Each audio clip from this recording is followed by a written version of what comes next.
Samajwadi party के साथ साथ कांग्रेस पर भी हमला किया है।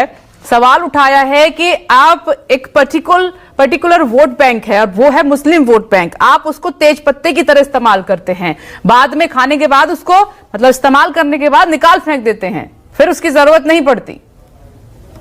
विपनेश ऐसा है कि जो अभी मेडिकल कॉलेज की घटना है, ब्रजेश पाठक के अपने जो काम है उस पर प्रश्न चिन्ह है, लेकिन है क्या, वो तो राजनीति करने में व्यस्त हैं। बटेंगे तो कटेंगे, ये जो इतना नारा योगी जी ने हवा दिया, जनता के बीच इसका एक अलग ही असर है। जनता कह रही है कि अगर वाकई दलित, पिछड़ा, वंचित, शोषित अगर बटा तो हक कटेगा। अभी एक रिपोर्ट में देख रहा था, 3600 करोड़ का मनरेगा का बजट और योगी सरकार फिसड्डी रही है, 200 करोड़ 250 करोड़ खर्च कर पाई है। मतलब 10% भी वो दलितों का, पिछड़ों का, वंचितों का, गरीब मजदूरों का हक छीना है इस सरकार ने। बटेंगे तो कटेंगे, इसका ये संदेश गया है समाज में। दूसरी बात, अभी पिछड़ों का, दलितों का जो आरक्षण छीना योगी आदित्यनाथ ने, कोर्ट ने बताया, वो भी असर गया है। अभी कलम और चीलम के बीच जंग चल रही थी और कलम जीत गई। मार्जिनाइजेशन का जो विरोध हो रहा था जी, छात्र जो कह रहे थे, कानपुर की एक घटना जिसमें रामभद्राचार्य जी इनके आदर्श सन्यासी हैं, उन्होंने भाजपा के एक मंत्री को याद दिलाया कि भैया आपको मैंने कहा था कि एक समीक्षा अधिकारी हमारे इस भक्त को बना दो। जानते हैं नॉर्मलाइजेशन का यही फायदा होने वाला है, और बच्चे जो पढ़ रहे हैं वो चाहते हैं समान व्यवस्थाएं लागू हों, जिससे जो मेरिट में आए उसका सिलेक्शन हो। लेकिन जब रामभद्राचार्य कहेंगे मेरे भक्त को समीक्षा अधिकारी बना दो, तो नॉर्मलाइजेशन की प्रक्रिया अपनाई जाएगी। इसीलिए सरकार उस पर अड़ी थी और 4 दिनों तक ये सब चलता रहा। हो क्या रहा है, योगी आदित्यनाथ जी की विदाई तय है, इसलिए कि एक तो उपचुनाव बुरी तरीके से हारने वाले हैं, और दूसरा जो पीडीए, जो गरीबों का एकजुट वोट मिला है इंडिया गठबंधन को, उसकी वजह से ये पहले ही इनकी विदाई होनी थी। लेकिन इन्होंने हाथ पैर जोड़ के किसी तरह उपचुनाव तक की अनुमति ली थी। अब उपचुनाव में जो बुरी दशा है, यही कारण है कि बटोगे कटोगे कहने वाले योगी आदित्यनाथ अब उस अपने उसी बयान से पीछे भाग रहे हैं।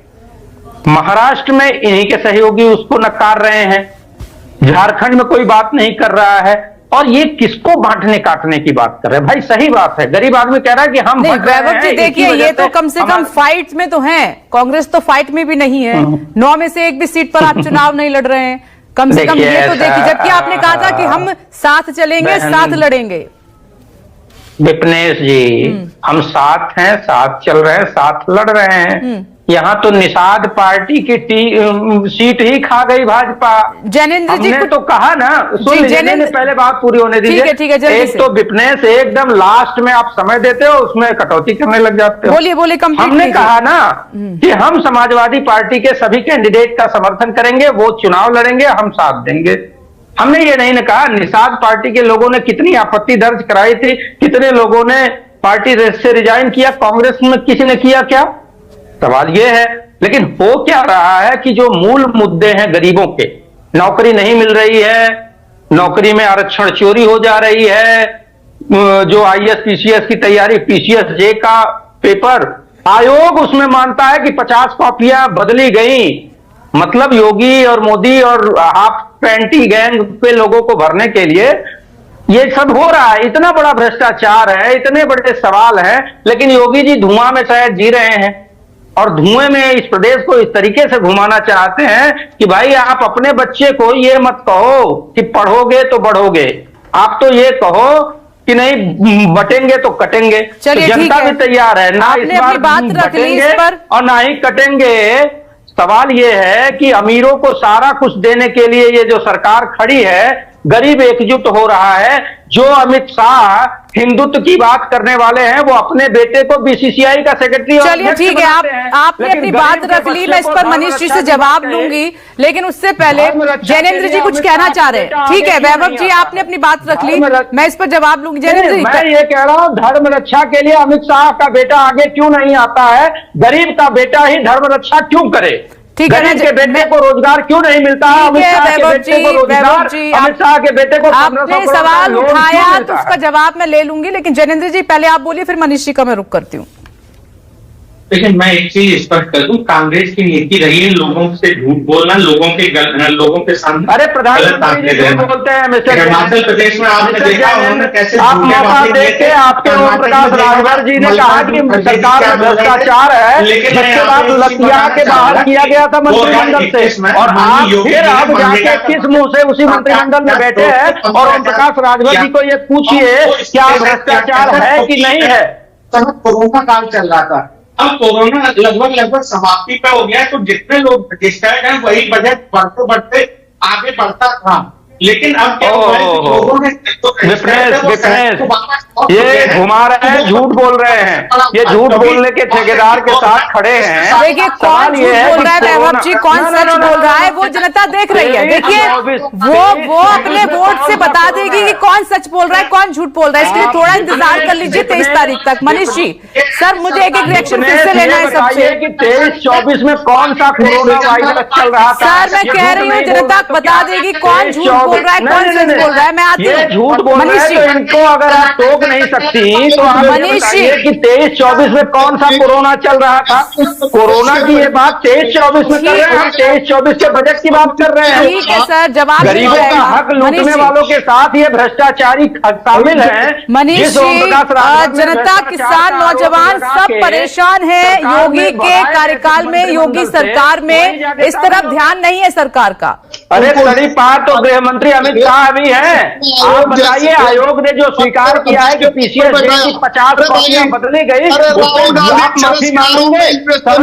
वैभव जी अगर आप बीच में बोलेंगे तो फिर कैसे चर्चा हो पाएगी? आप सबके भी झूठ बोलेंगे, झूठ पे झूठ बोलेंगे। पीसीएस का जो परीक्षा में आयोग ने स्वीकार किया कि 50 कॉपियां बदली गई और उस जो याचिकाकर्ता पांडे जो लड़का था उसकी कॉपी फाड़ी गई थी, ये जवाब नहीं देने की। ठीक है सर, कोई मतलब नहीं है, ना मनीष जी को कोई सुन पा रहा है ना वैभव जी आपको कोई सुन पा रहा है। दोनों दीजिए। क्या जो अभी मेरे सहयोगी कह रहे थे कि बाकी झारखंड और महाराष्ट्र में तो साथ ही साथ नहीं है बीजेपी के, तो क्या आप देखिए विपिन जी, मेरा कहने का मतलब है कि जिस तरह से आज इस देश के छात्रों और नौजवानों के ऊपर मोदी सरकार और योगी सरकार कहर बन के टूटी है, उसका वानगी आपको देखना हो तो ज्यादा पीछे नहीं। 2020-21 का जो असिस्टेंट रिलेटिव ऑफिसर और रिलेटिव ऑफिसर नहीं आप पर ये आरोप है कि एमवाई में आप पिछड़ रहे थे इसलिए आप पीडीए ले आए क्योंकि तोड़ नहीं मिल रहा था। देखिए मैं आ रहा हूं पीडीए पर भी आ रहा हूं। देखिए जो एआरओ का फुल फॉर्म इन्होंने किया, असिस्टेंट रिव्यू ऑफिसर नहीं, असिस्टेंट रिलेटिव ऑफिसर,